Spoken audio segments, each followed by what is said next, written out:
democracy might actually be way worse than you think it is. I don't mean flawed institutions, I mean democracy itself. Every elections, we're incentivized to vote. So I'm asking you to commit to vote. Register. Vote. Go vote right now! But what if democracy is failing us by design? Athens, 500 BC, a farmer named Nicias walks up the hill of the Pnyx. He's just a farmer, but today he'll help decide the fate of the city. Thousands of citizens gather.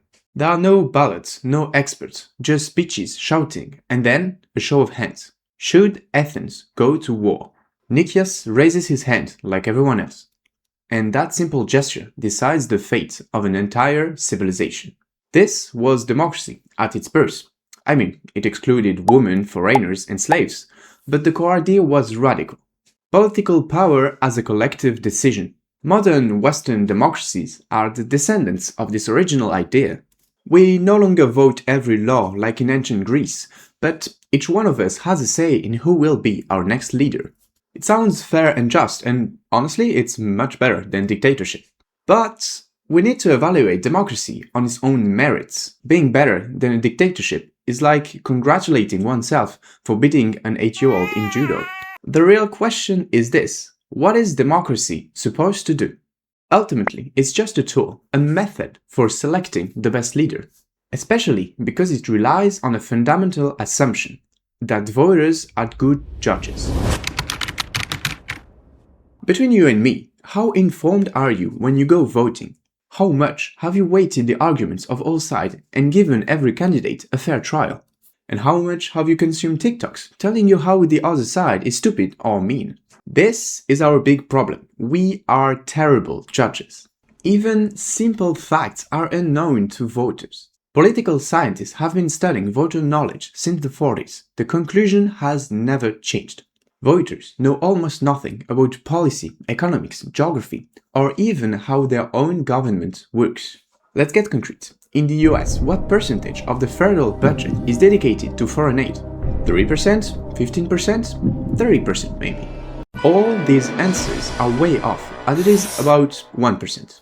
Yet, opinion polls consistently report that Americans think that on average, it's about 25%.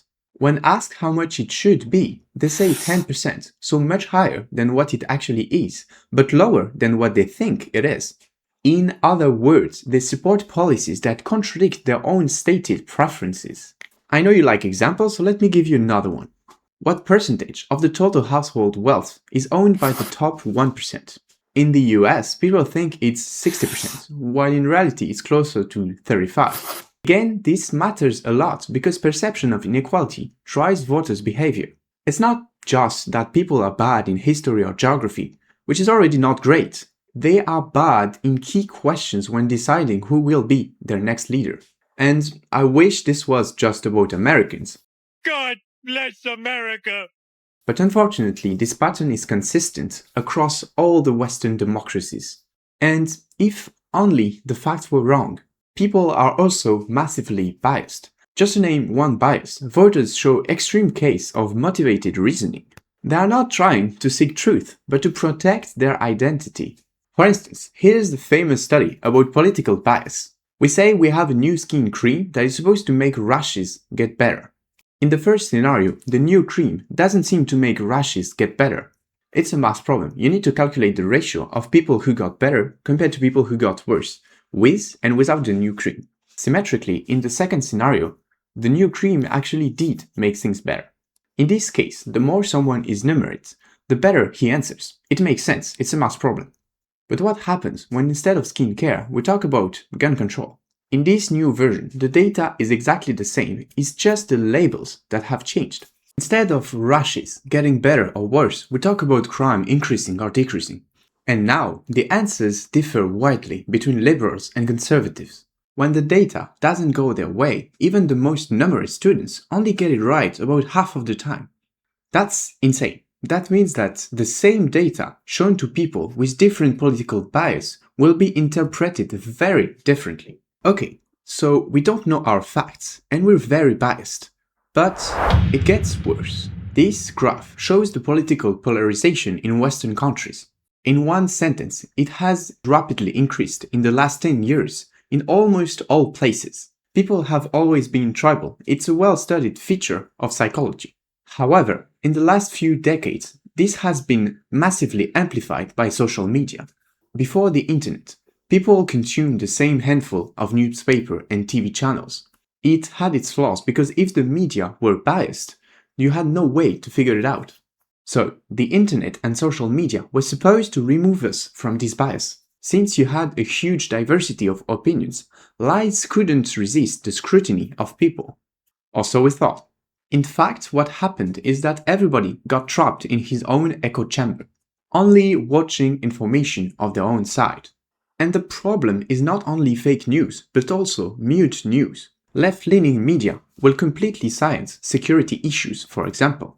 And on the other side, you'll never hear about climate problem if you only read right-leaning sources. This leads to people thinking that there are some non-problems just because they've never heard of it.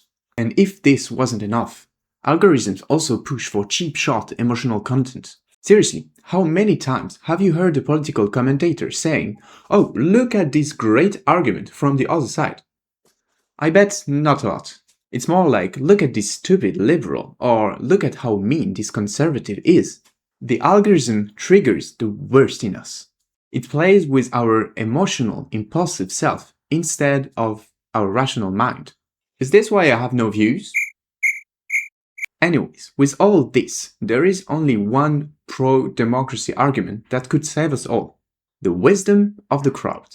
It states that even if a single voter is irrational and uncultivated, the collective aggregation of all voters is rational. A bit like if you had a bunch of very bad dart throws, the average shot will actually be incredibly accurate. This is a clever argument, but it still fails. The problem is that for this, people need to be independent, and this is not at all the case. People influence each other, and errors don't cancel out. They propagate. Everyone's missing in the same direction, pushed by the same algorithms, the same narratives, the same outrage. The debunk is always much harder to do, delayed, and much less viral than the fake news. Okay, everything so far proves that democracy fails because voters are flawed. But what if even perfect voters wouldn't say that? What if the problem wasn't only about how humans are flawed, but about what democracies mean as a system? See, democracy ultimately rests on majority rule, but what if the majority is oppressing a minority? Let's build a toy model. Let's say that we have 10 people. They are perfectly rational and informed, but for some reason, 9 out of them want to beat up the last one. Under a democratic regime, this is perfectly acceptable. I don't want to live in a society where the majority dictates. I want a society that protects everybody, even the minorities, even the people who cannot vote. I don't want to depend on the wishes of the many for my safety. And yes, I know that there are constitutions that are supposed to avoid for these problems, but these constitutions are first not perfect, and second, they can change democratically. I heard some people say that democracy gives us what we deserve, not what's best for us. It's not what it's supposed to do. The main problem is that this may be what we deserve on the collective sense, but not at all at the individual scale. Maybe I'm informed and I voted rationally for who will be objectively the best leader for the nation. And yet, because my co-citizens are not clever enough, I have to be led by a less competent leader. That can have unfair consequences, and in the worst case could even lead to oppression, as I said. And I'm not even talking about the consequences of our leader on other nations. And maybe you think that these are all theoretical problems and that in the reality democracies work more or less. But let me tell you just one thing. The Nazi Party was, in the 30s, the biggest party in terms of popular vote. Yes, one of the greatest, if not the greatest evil of our time, rose through democratic processes. It then became a dictator, but democracy didn't prevent it. So yes, democracies are capable of a few atrocities, to say the least. And if the problem was only about voters. Politicians are perverted, but not for the reasons you think. It's not that they are particularly evil, although some may be. It's that they give us what we want, and that is the biggest problem. Let's take an analogy. Imagine you live in a city full of children only. In this city, there are a bunch of restaurants led by adults from other cities. The restaurants follow a traditional law of supply and demand. If a restaurant doesn't attract clients, which are children, it will go bankrupt. What kind of restaurants do you think will arise? Gourmet, classy restaurants? No, obviously not. Restaurants that children like, so probably very sweet and low quality food. Children don't care about the quality of their food or their future health. They just want junk food. We are the children, and the politicians are the restaurant chefs. Even if someone has the best ideas and try to run for president or prime minister, he won't get elected. Why? Because we're not capable of recognizing a good president. We don't even know what's good for us, like the children who only seek short-term pleasures. One example, inheritance. See my previous video. People who would benefit from an inheritance tax are poor people, because anyways, they don't have a lot to transmit, and they have a lot to gain from taxes collected. And yet, this measure is highly unpopular, even among the poorest. This is completely irrational. So, logically, there will never be a politician with a strong inheritance tax in his program. Oh, and by the way, do you know why they don't want an inheritance tax? Mainly because they don't understand it. That's it. On the other end of the political spectrum, and still about economics.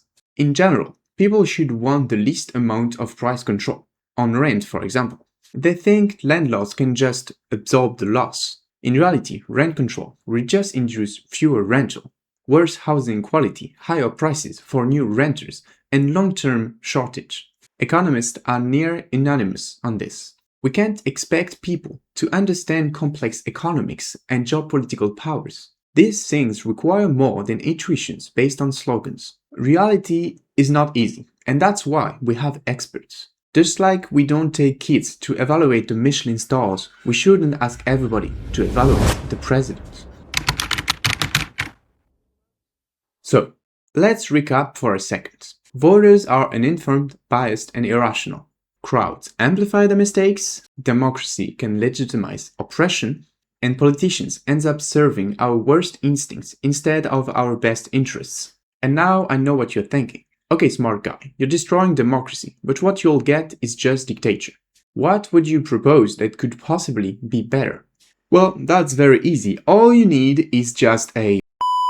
That will be for another video. In the meantime, if you don't think inheritance is a problem, go see this video.